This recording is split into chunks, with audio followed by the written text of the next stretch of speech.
Hello Year 6, I hope you're all okay. Just got home. It's so hot, isn't it? We've just had a nice lolly and I found somewhere cool to read the next instalment of The Mystery of the London Eye, and we're starting from chapter 24, which is called Bingo. I went upstairs before Mom and the others found me. I didn't want to have to explain anything. I didn't want to have to tell the Tiffany lie. But first I fetched the phone book. I wanted to find out which page Kat had torn out. You would think that would be easy, but it wasn't. The Business Services book for London has 989 pages, and the pages are floppy and thin.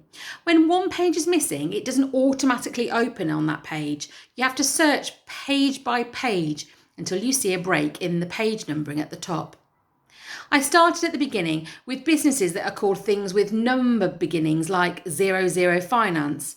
By page 6, you're on the A's. By page 75, you're on the B's. By Eye of the Needle Software Solutions, my own eyes were like needles and my fingers were black. The pages rubbed against my finger pads like cotton wool as I turned them. Sweat trickled down my neck. The cool breeze of the morning had gone. The temperature was climbing. Downstairs, I heard the police arrive. I started on the F's. By family to fashion, I was beginning to wonder about going the other way, starting on the Z's and working backwards. But I'd seen Kat hunting through the book and I'd had the impression she'd been looking nearer the start. Then I remembered about mirrors. I picked up the book and rifled through it the way Kat had done, but in front of the mirror on my wardrobe door. Mirror image the other way round, back to front, depending on how you look at it. I remembered Kat staring at me after I'd asked her why letters in photos appear the right way round and not back to front. Then I dropped the phone book. Ont. Front. My favourite weather word. Why hadn't I thought of it sooner? I skipped forward through fashion, felt, Fisher, flowers, fortune, and sure enough, page 333 to 334 was missing, as were all entries between Frocks Galore and Futon Futura. The rest was easy. On ONTLI, ECUR, Frontline Security. I said out loud what Dad says whenever he finishes the weekend crossword. Bingo. Chapter 25, The TV Crew. I went downstairs. I had worked out what Kat had worked out and I was glad, but now I needed to think a little bit more. What was the next thing to do? The police were in the kitchen. The door was open. I did some more eavesdropping and heard Detective Inspector Pierce saying it could have been anyone phoning Gloria, not necessarily Salim. Anyone who had found or borrowed his phone. And then another police officer said, sometimes mobile phones ring a number of their own accord when the keypad's not looked. It wasn't very interesting, and while the grown-ups' attention was diverted, I decided it was a good time to take action. I crept into the living room and picked up the phone.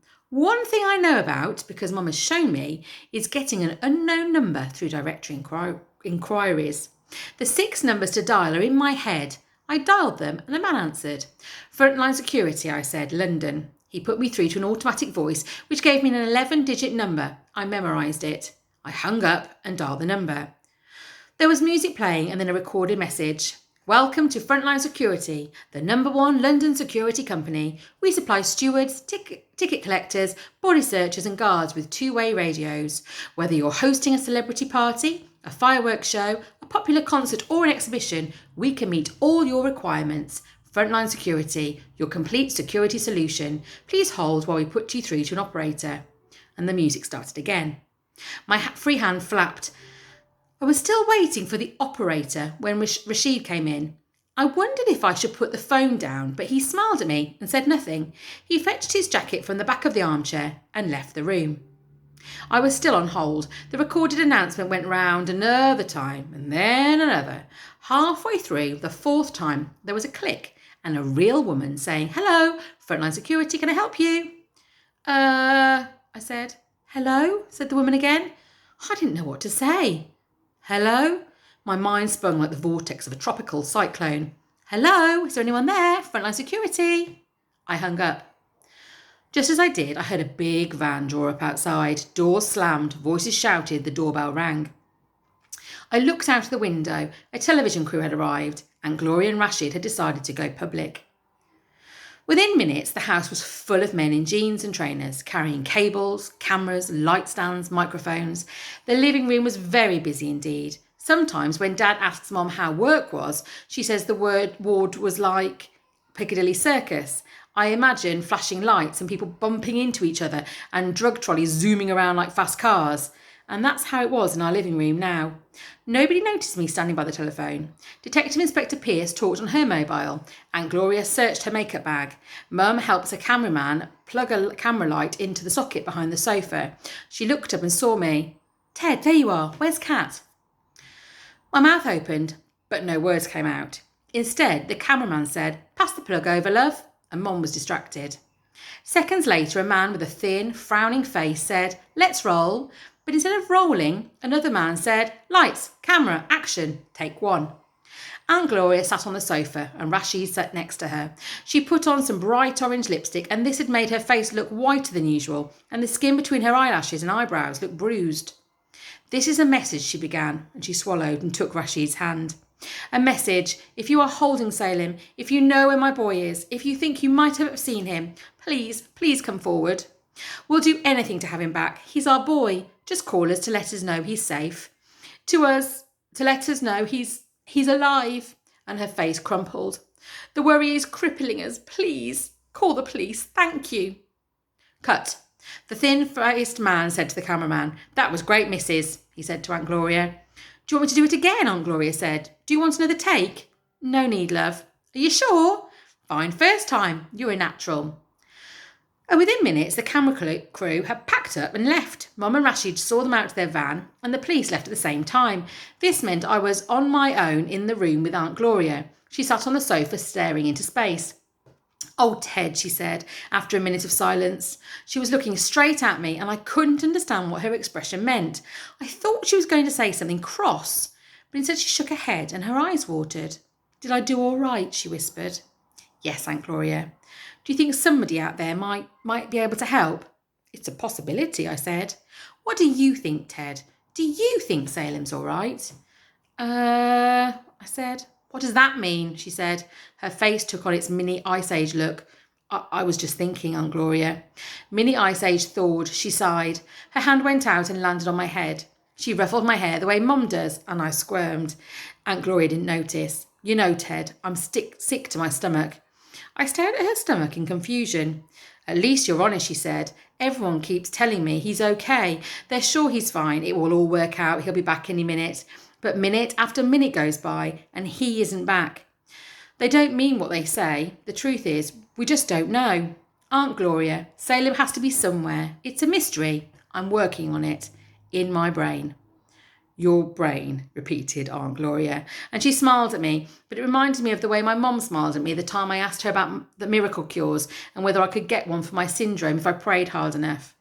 Like Mum's then, Aunt Gloria's lips turned up, but at the same time a tear came down her cheek. She took my hand and rubbed my knuckles, which was a strange thing to do, and started my other hand flapping. Sometimes I think there's more in that brain of yours, Ted, than in the rest of ours put together. If brains alone could bring Salem back, yours would do it. Then Gloria got up from the sofa and went upstairs to Kat's room, which was where she was sleeping.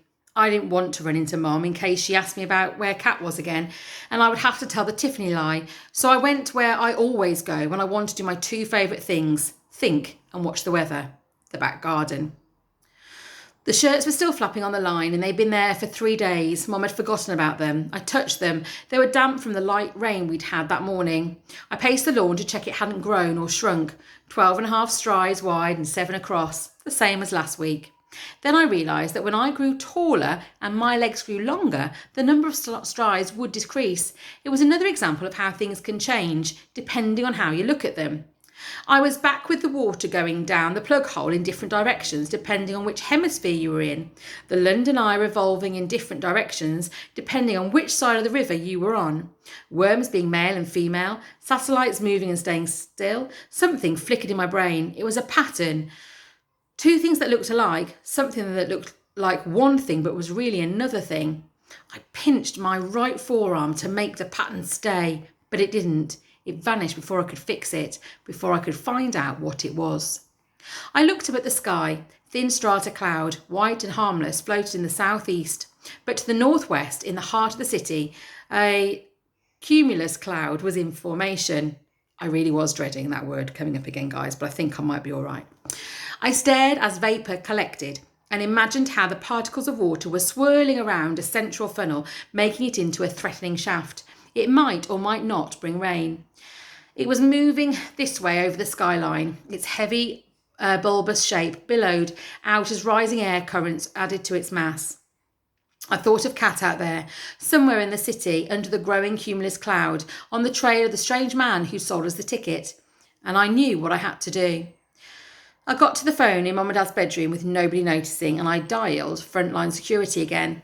Frontline Security, came the same female voice after the music and the recorded announcement. Hello, I said. Hello, can I help you? Sorry, I didn't catch that. You're just a kid, aren't you? I am 12 years old.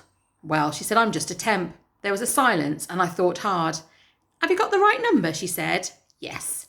So, who are you looking for? A man, I said. A man. A man with a stubbly chin. She laughed loudly. Sounds like Christy. He's the only one here who never shaves properly. You're the second person who's been after him today. I tell you what I told her. He's not here. Not here? I'm the only one here today. Oh, I'm manning the phone, so to speak. She laughed some more down the phone, and I didn't understand the joke, but I did what Mr. Shepherd told me to, and I laughed as well. First is a young girl who's looking for the friend of her older brother. She's got a picture of him, but she doesn't know what he's called, and she's desperate because she's left her asthma inhaler in her house. And now it's a kid looking for a man with a stubbly chin. Well, honey, I'll tell you what I told the girl. No skin off my teeth. I pictured the pink flesh around her molars. Christie's with the other guys and girls. They're all on the same job this week, down Earl's Court at the motorcycle and scooter show. Earl's Court? The big exhibition hall. If you find Christy there, don't say I told you, will you? No, but she'd already hung up. You can live a whole life, 12 years and 188 days, or 4,571 days, not forgetting the 3 extra days for the leap years, and not tell a single lie. And then, on day 4,572, you tell 2. The first lie I told was about the lost compass that wasn't really lost. The second lie was the note I wrote and left by the phone, and it said, Dear Mom, we've gone swimming to get some exercise. Ted. Next I took 15 £1 coins from the treasure chest that I've had since I was 5. I went to the end of the landing and listened. Mom and Rashid were downstairs in the kitchen again, and they were talking quietly. The house was calm. I crept down the stairs. I headed for the front door. I opened it, stepped out in the sunshine and paused. Was this the right thing to do? What if Mom found the note and didn't believe it? What if I didn't find Kat in Earl's Court Exhibition Centre? What if I didn't find Earl's Court at all? What if I didn't even make it to our local underground station? But catastrophe, cataclysm, catalogue of disasters, my mean and mad sister, was not going to leave me behind, not when so much was at stake. I inched the door shut. I headed out through our postage stamp front garden. I closed the gate behind me and walked onto the pavement and down the road. Chapter 26. The Corollas effect. As I walked, I thought about how tracking things down is very hard. Tracking the weather is one of the most difficult things of all. You can spot a hurricane as it crosses the ocean, but not know the exact path it will take or when and where it will land. There are too many variables that alter its course. Such is the Corollas effect. The Corollas effect is very interesting. You can't see it, you can't touch it, but it does exist. It deflects things. It's a powerful force in the world, and this is how it works. As you know, the Earth rotates, and if you're standing on the equator, you rotate with it 40,000 kilometres in 24 hours. You're going at 1,670 kilometres an hour, but you feel like you're standing still. The speed you don't realise you are doing is your tangential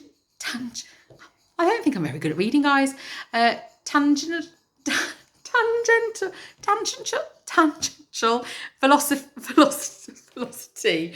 But if you stand on the North Pole, you don't go any distance at all. You go round on the spot. Your tangential velocity is 0. The Crowless effect happens because of the difference between these two velocities. If you throw something from the equator towards the North Pole, it won't go straight, but it goes crooked. And the difference in velocities deflects or distorts it. Your missile lands a little to the right, but if you were standing on the equator and launched a missile to the south, it will land to the left and not the right. Right in the northern hemisphere, left in the southern hemisphere. It's like the different directions of the water swirling down the plug hole. That has just blown my mind, that has. I did not know that. As I walked away from our house, I thought about the Corollas effect. I thought about Salem's disappearance. Perhaps tracking Salem was like tracking the weather, only without knowing about the Corollas effect. We didn't know what had deflected him off his course, but something had. I thought about distortion, deflection, whirlwinds, weather. I thought about north-south, male-female, full, empty, anti-clockwise, clockwise. I stopped in a corner. I realised I'd gone the wrong way, and I wasn't sure where I was. I'm a dyslexic geographer. I forget my left from my right. My hand was shaking itself out until I looked up and saw the cloud I'd noticed earlier. It had grown into a... Oh my gosh. It's the... No, seriously, it's not in anyone else's chapter, just mine. Cumulonimbus? I think that might be the best I've ever done it, guys. It hung down from the glowering sky behind London's tower blocks. Rain or hail, possibly thunder, approached. I headed back in the direction I'd come from, back past our house and towards the cloud. Somehow it felt correct. Sure enough, soon I was out on the main road, and from there I could see the underground station. Being a dyslexic geographer, I can't read maps. I never know if I should read them upright or upside down. But there's one map I can read, which is the one of the London Underground. Because it's a topological map, you're in a universe where spaces between points don't matter, and all that counts is the sequence of stops and where the lines cross. You could stretch the tube map into all sorts of hoops and loops, and it would be the same, as long as the junctions were the same. I stood at the tube map for a really long time. Then I found Earl's Court. It was on the green line and on the blue line. This meant I had to get the black line to Embankment, change onto the green line, or take the black line to Leicester Square and change onto the blue line. I decided the Embankment route was shorter. I bought a travel card and went down to the platform.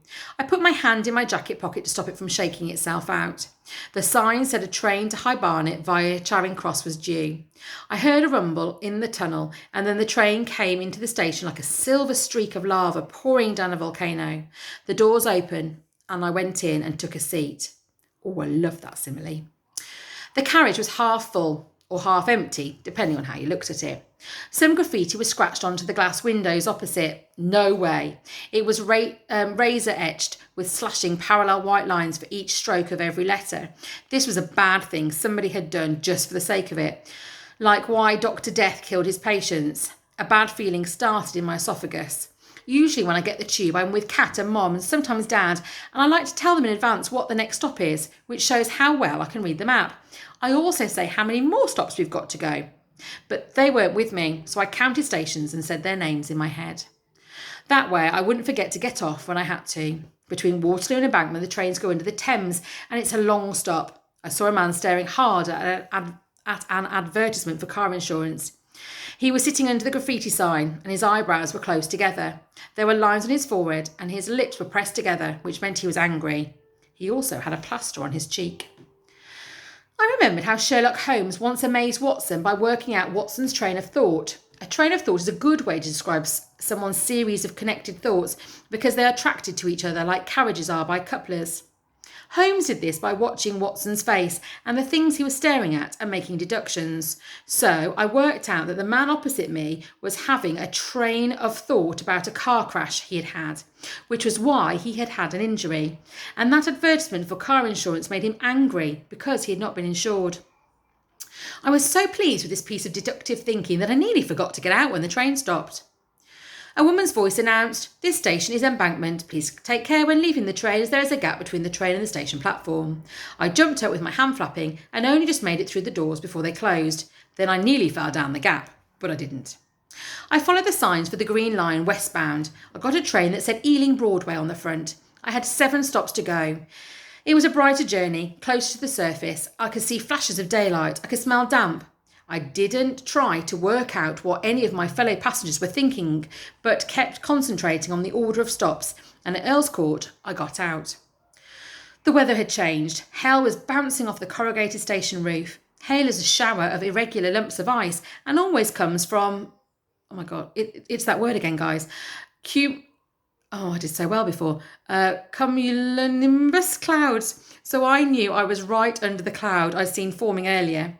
Judging by the sound, these stones might be 10 to 15 millimetres wide. I went through the ticket barrier. I stood in the ticket hall, blinking at the signs for different exits.